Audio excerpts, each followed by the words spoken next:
Tas, kur notiek ne jau tikai pateicoties man vai kādām mūsu aktivitātēm no pagasta puses, bet tas lielākoties notiek pateicoties jums. Jo katram no jums ir ļoti īpaša nozīme mūsu bibliotēkas dzīvē. Un tātad šeit mums ir gan bibliotēkas lasītāji, gan bibliotēkas lietotāji, gan, ja tā var teikt, mūžizglītības studenti. Šeit ir manas kolēģes no 4 bibliotēkām. 4? 1, 2, 3, 4. Manas kolēģis no 4 bibliotēkām, ļoti esmu laimīga par to. Šeit ir no mana ciema, kur es dzīvoju, jo Pelnušu pagasts ir liels, ir centrs, ir tāds ciems un tāds ciems. Ir arī āverciems, par ko es esmu ļoti laimīga, jo arī āverciemi pārstāvi šodien ir ieradušies. Un šeit ir mūsu draugi no Kuldīgas, Daigu un Aldis, ar ko mums ļoti īpašs kaut kas saistās, un par ko varbūt, ja kāds nezināja, jūs vēl uzzināsiet drīz. Un mums ir arī pavisam tāli ciemiņi. Un nerunāsim jau par tiem, kas jau ir tagad kļuvuši mums par vietējiem, no Gruzijas un Spānijas, tos jau mēs te pa visu vairāk vai mazāk zinām. Bet mums ir ciemiņi no izdevniecības Lauku avīze un rakstniece Eva Mārtuža. Es ceru, ka tas soļiem un lidojumiem reizēm šķiet, ka spēka nepietiks, nāksies krist un spēcīgi nobrāsties, bet kamēr viens tu reizēm jūties vājš, tomēr vienmēr atceries, lai arī varbūt banāli skan, tomēr kopā mēs varam kopā. Izdevumi un no bērnu un jauniešu žūrijā no mūsu bibliotēkas parasti piedalās ap 30 dalībniekiem, tāpat tas būs arī šogad, un pārsvarā tie ir bērndārza audzēkņi. Mums ir arī bērndārza audzinātāja, milzīgs paldies par sadarbību, jo tas ir vienkārši arī fantastiski, kā mēs darbojamies ar bērniņiem. Esmu ļoti laimīga, ka viņi nāk uz bibliotēku un piedalās gan bērnu žūrijā, gan citās aktivitātēs. Nu, lūk, un es esmu izdomājusi tādas kā dažas nominācijas.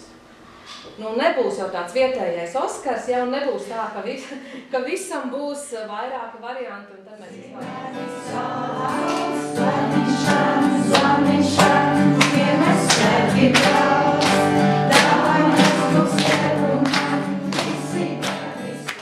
Nesenā radošā darbnīca, kad atkal mēs redzam Elēni, ja, tātad mēs gatavojām Ziemassvētku rotājumus, kas tradicionāli Gruzijai un arī Spānijai.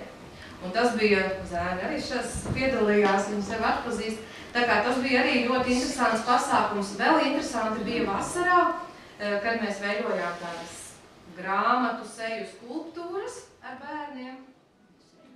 Bērnas krastā, āverciemā, čivinu putniņi, bērni, kas skalo savus mierīgos ūdeņus.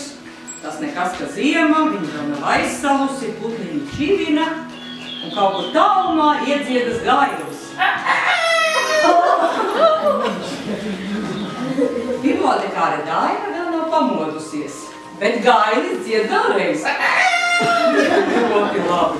Un Daina saprot, ka laiks celties un doties uz darbu. Benta skalojās, putniņi dzied, gailis vēlreiz viņai atgādina. Jā, ka laiks celties. Un Daina steidzīgiem soļiem, steidzīgiem soļiem brien pa sniegu. Uz autobusu viņai jāpaspēja. Jā, pulkstens ir 10 un autobus tuvojas stacijai, bet pieturvietai, kas saucas Bērzi. Šoferis taurē Dainai jāpaskrien ātrāk, bet viņa laicīgi paspēja iekāpja autobusā, nedzirdam Dainīti. Dainīti iekāp autobusā. Un brauc uz Melčiem. 10 viņai jāpaspēja galā. Pa ceļām viņa saņem pāris izziņas, izlasa aktuālos jaunumus un laimīgi ir iebraukusi Melču centrā. Šofers viņai pīpina, laiks kāpt ārā un Daina ir atbraukusi uz darbu. Viņa atslēdz pili, trešdienās pils ir vaļā. Viņa nāk steidzīgiem soļiem pa koridoru. Tad beidzot atslēdz grabinu, šitā es daru. Nāk steidzīgiem soļiem pa koridoru, grabinādama atslēgas, un apsēžas savā darba vietā. Tikko labi viņa būtu apsēdusies, atkal zvana telefons, droši vien no pagasta. Kaut ko vajag varbūt parunā pa telefonu, to es nedzirdu, paldies Dievam. Jādzird. Un Daina var ķerties pie saviem ikdienas darbiem. Kā pirmās nāk pašas uzcītīgākās lasītājs, pa sniegu brien.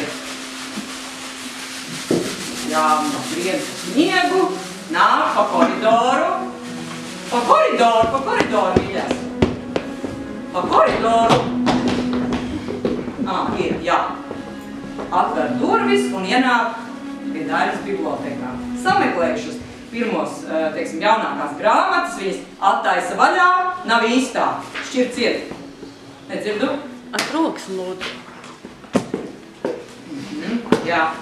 Labi izvēlās uz vajadzīgo grāmatu, vienojas ar Dainu par plus-mínus termiņiem, 1 nakts laikā vai 2 nakšu laikā izlasīs un dodas atkal vispirms pa koridoru, pēc tam pa sniegu. Šeit man ir cits viens paldies. Jūs zināt, ka tad, kad es tos titulus visus saņēmu, es tiemžēl nebiju Latvijā un es nevarēju aizvākt viņiem pakaļ. Un kāda drosme bija šiem brīnišķīgiem cilvēkiem, jums, kas jūs saņēmāt šos manas balvas manā vietā, tas man likās tik fantastiski. Es pateicos Rutai.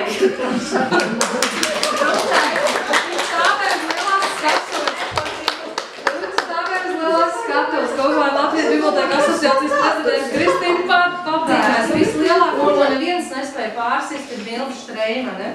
Un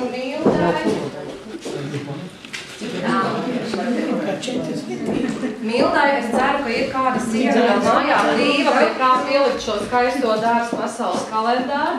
Paldies, Mildiņ, un turpināsim sadarbību. Man ir grāmatas vēl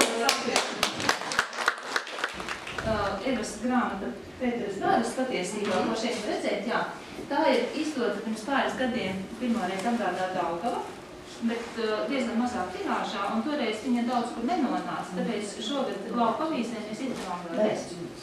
Un tas patiesībā skatieties ir latviešu pirmais kriptoromāns. Lūk.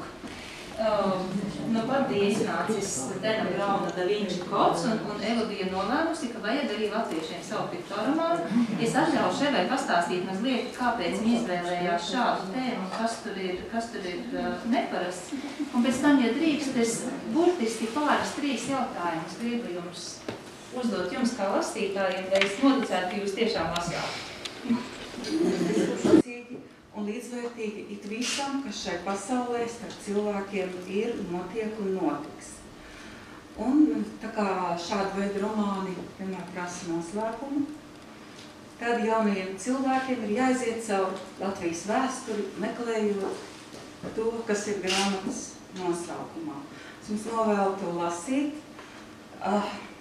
Nezinu, būt aizrautīgiem lasītājiem, iedziļināties tiešām ļoti nopietnā un tādā vienlaiks ļoti straujā sižetā, tādā, kurš jūs ved cauri laikmetiem un cauri gadsimtiem, un tai pašā laikā atklāja jūsu šā laika dvēseli, kad mēs bijām jau iedzīves strupceļā ar to, ka vairs nesapratām, vai mums būt latviešiem, vai nebūt, vai mums pārtakt par spāņiem, angļiem vai kādu citu tautu, vai mums ļaut uzintegrēt sev krievu valodu un aizmirst, ka esam latvieši, ar ko mēs esam tādi svarīgi sev un pasaulē.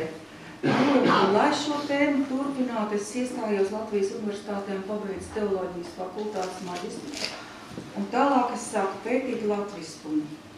Un nonācu pie ļoti interesantas grāmatas. Tas ir ārsts Jākaps Nīmanis, Raina un Aspazīs ārsts, kurš ir miris 1978. gadā lielā vecumā.